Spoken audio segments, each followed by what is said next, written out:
Dear viewers, Assalamu alaikum. You are learning English and I am Shakil Islam with you. প্রিয় শিক্ষার্থী, তোমরা যারা SSC অথবা দাখিল পরীক্ষার্থী, তোমাদের জন্য এই ভিডিওগুলো। তো আমরা চলে এসেছি ট্রান্সফরমেশনের কমপ্লেক্স থেকে সিম্পল একটি জটিল বিষয়। তাহলে তোমরা প্রথম থেকে শেষ পর্যন্ত ভিডিওগুলো দেখলে অবশ্যই উপকৃত হবে। সো আমরা চলে আসি, প্রথম ভিডিওটি আমাদের ছিল এবং দ্বিতীয় ভিডিও হচ্ছে কমপ্লেক্স থেকে সিম্পলের দ্বিতীয় ভিডিও। তাহলে অবশ্যই তোমরা ভালো করে দেখে নিবা, তাহলে তোমাদের মিস হবে না ইনশাআল্লাহ, 5 নম্বর পেয়ে যাবা। So let's start it. If you do not walk fast you will miss the train. তো আমাদের এখানে দেখো যে ইফ যুক্ত নেগেটিভ সেন্টেন্স দেওয়া আছে। যদি ইফ যুক্ত নেগেটিভ সেন্টেন্স থাকে তাহলে আমরা কি করব, তাহলে হচ্ছে উইদাউট বসাবো। ইফ যুক্ত নেগেটিভ সেন্টেন্স হলো উইদাউট, আর অ্যাফার্মেটিভ সেন্টেন্স হলো বাই, এগুলো উঠে যাবে।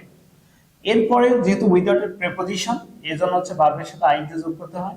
আইএনজি যোগ করলাম, ওয়াক ফাস্ট, তারপর বাকি যে অংশ আছে তাই থাকবে you will miss the train. Okay, clear? Number 2, unless you learn attentively you will miss a plus. আবার দেখো আনলেস এবং উইথ তোমার নেগেটিভ শব্দ হচ্ছে একই। আনলেস অথবা ইফ যুক্ত নেগেটিভ সেন্টেন্সে থাকে তাহলে আমরা আনলেস উঠে দিব, সাবজেক্ট উঠে দিব, এখানেও কি বসাবো, উইদাউট বসাবো, উইদাউট। এবার ভার্বের সাথে ING, without learning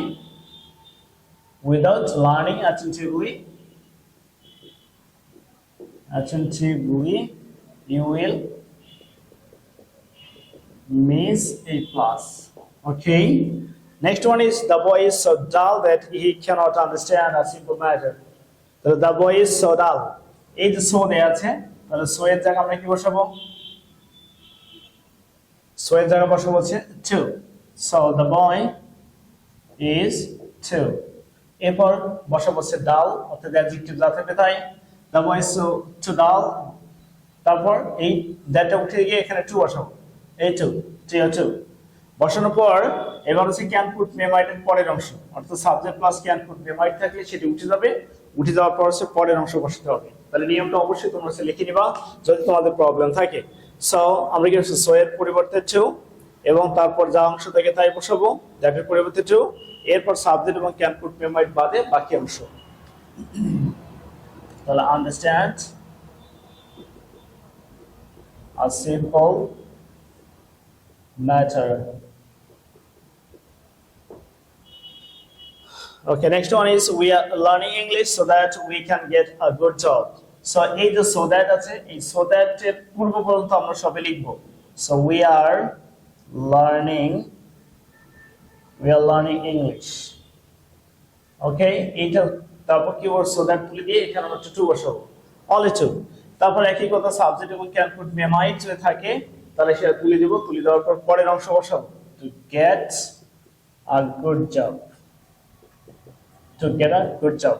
So we are learning English to get a good job. The authoress hired a cabin which was belonging to the orphanage. So এখানে নিয়মটা হচ্ছে আমরা এই যে রিলেটিভ প্রোনাউন, এই রিলেটিভ প্রোনাউনের পূর্ব পর্যন্ত সব পড়বে, এটা একটা উঠবে না। তাহলে আমরা রিলেটিভ প্রোনাউনের পূর্ব পর্যন্ত সবকিছু বসাবো, যেটা আছে সেটা বসাবো। সো আনসার হলো the authoress hired a cabin। এবার কি করব আমরা, এরপর যে সাবজেক্ট থাকে তা সেটাও তুলে দিব।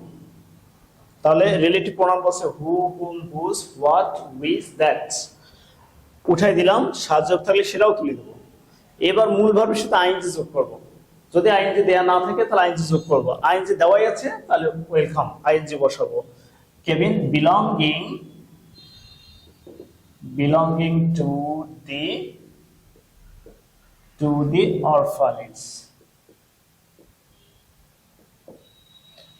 ওকে, তাহলে আমরা বুঝতে পারছি ফার্স্ট নিয়ম, এখানে আমরা বুঝতে পেরেছি ইনশাআল্লাহ।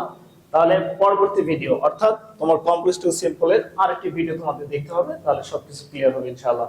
So for more videos please stay connected with us again. Assalamu alaikum and Allah.